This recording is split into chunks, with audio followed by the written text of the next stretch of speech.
বিশ্বকাপ বাছাইয়ের ২ ম্যাচের জন্য স্কোয়াড ঘোষণা করেছেন ব্রাজিল কোচ কার্লো আনচেলত্তি। ২টি ম্যাচের জন্য ২৬ জনের দল ঘোষণা করেছেন রিয়াল মাদ্রিদের সাবেক সদ্য কোচ। আর দলে জায়গা হয়নি ব্রাজিলের বড় মহাতারকা নেইমার জুনিয়রের।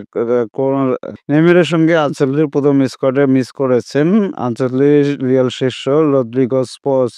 আরেক সাবেক রিয়াল তারকা ক্যাসমিরোকে ফেরানো হয়েছে স্কোয়াডে। ৩৩ বয়সী এই মিডফিল্ডার প্রায় ১ বছর পর জাতীয় দলে জায়গা পেলেন।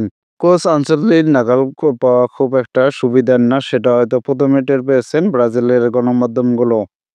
কোচ হয়ে আসার আগেই অস্কার ও নেইমারকে জুনিয়রকে নিয়ে বেশ গুঞ্জন শোনা গিয়েছিল দেশটির গণমাধ্যমে, কিন্তু প্রথম স্কোয়াডে কাউকে রাখলেন না ইতালির এই কোচ। ব্রাজিলের নতুন স্কোয়াডে নতুন প্রতিভাদের প্রতি আস্থা দেখিয়েছেন কোচ আনচেলত্তি। লিউ ওস্তিস, ভ্যান্ডারসন পাশাপাশি মিডফিল্ডে প্রায় প্রত্যেকে তরুণ মুখ। স্ট্রাইকিং জোনে মার্টিনেলি, কুনিয়াদের রেখেছেন তিনি। এবং দল ঘোষণার আগে রিও ডি জেনিরোতে ব্রাজিলের কোচ হিসেবে আনুষ্ঠানিকভাবে পরিচয় করিয়ে দেওয়া হয় আনচেলত্তিকে। ব্রাজিল দলের দায়িত্ব নিয়ে আনচেলত্তি বলেন, বিশ্বের সেরা দলের দায়িত্ব পেয়ে আমি গর্বিত। আর আমার সামনে অনেক বড় কাজ। আশা করছি ব্রাজিল আবার চ্যাম্পিয়ন হবে।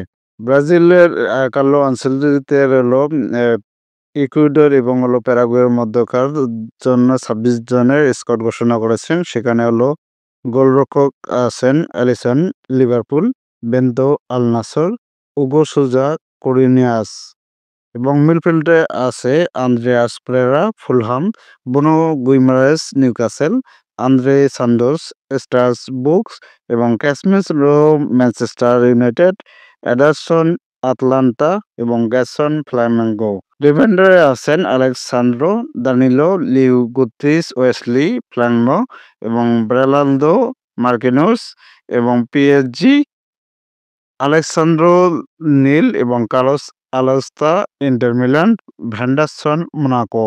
ফরওয়ার্ডের দায়িত্ব পালন করবেন Estevao Palmeiras, Antony Real Betis, Gabriel Martinelli Arsenal, Matheus Cunha Wolves, Vinicius junior এবং Real Madrid, Raphinha Barcelona, Richarlison Tottenham.